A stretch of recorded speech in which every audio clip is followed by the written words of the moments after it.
Здравейте, аз съм Димитрина Алексиева, управител на почивен комплекс Овеч и днес на гости ме е Илияна Атанасова, управител на Lux Vision, сватбена агенция. Илияна, добре дошла. Добре заварила. Благодаря ти, че се отзова на нашата покана. И аз благодаря за поканата. Сега с теб ще обсъдим няколко въпроса, които много често ни задават нашите младоженци. И един от тях е какво всъщност прави сватбената агенция? Сватбената агенция се състои от сватбен агент, който е от самото начало на организиране на сватбеното тържество до неговия край съответно. Също така разполага с тежък дим за първи сватбен танц, ефектно професионално осветление на сватбената зала и вече самата украса в самият ресторант. Може да е само в самият ресторант. Много често се случва младожениците да искат украса първо в младоженеца, после в булката. Съответно, ако са в ритуална зала и изключват там брак, да има и там украса, и църковен брак, ако сключват също в църквата. Добре, по какъв критерий, как да си изберат локацията и мястото за тяхното събитие? Това вече те сами преценят дали всичко искат да им се случи на едно място, което е много по-удобно за самите тях. Много по-удобно е да изберат комплекс, в който могат да сключат изнесения ритуал, там да си сключат брака, там да има ресторанта, съответно да има и хотелска част, където после гостите им да отседнат и да не се притесняват да пътуват от града, от който са съответно. Много по-удобно е, дори да е на доста километри от родните им места, когато всичко е на едно място. Аз честно да ти кажа, самото паркиране на синя зона просто ми е любимо. Кофти се, защото зала, църква, да търчиш, нали, да в по-големите градове, особено нали, във Варна и ритуална зала е в синя зона и повечето църкви са в синя зона, което доста затруднява както младоженците, така и гостите.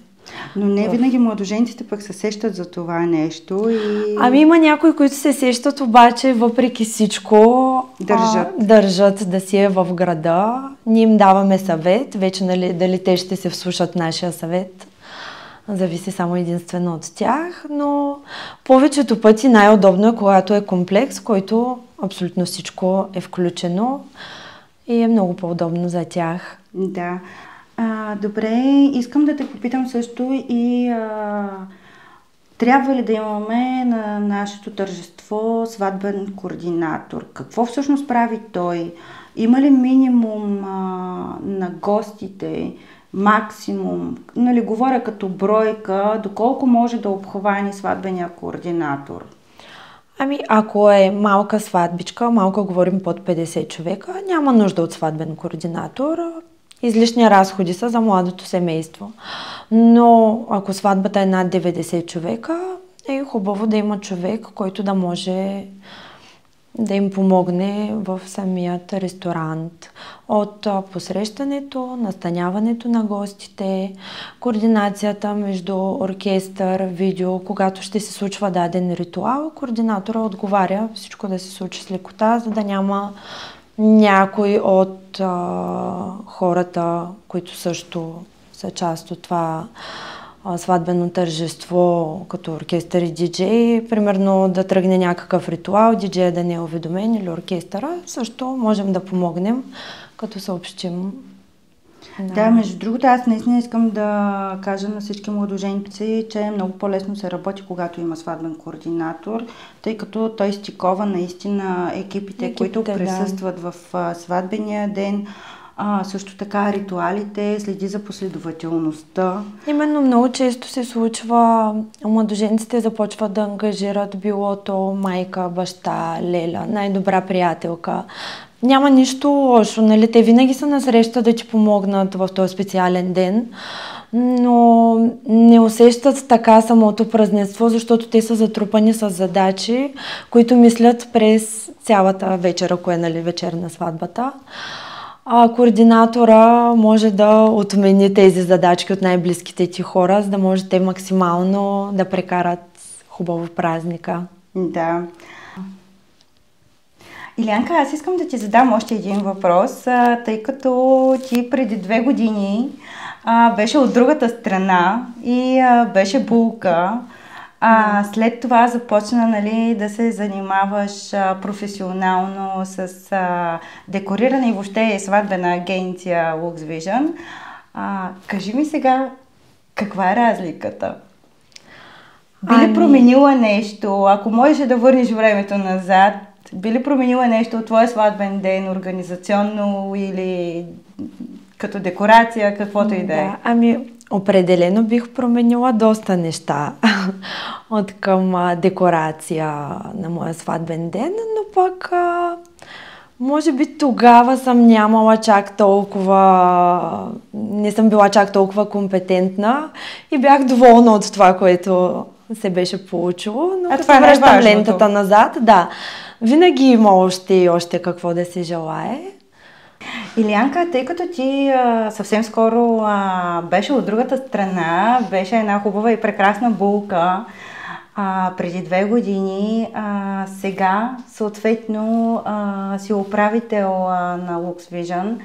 Кажи ми, моля те, как се променят, каква е модата, тенденциите, какво да очакваме тази година, дали цветово, въобще като цяло новите тенденции, които да очакваме в сватбения бранш? Много зависи каква ти е локацията на сватбеното тържество, за да избереш какъв тип украса, нали, би искал.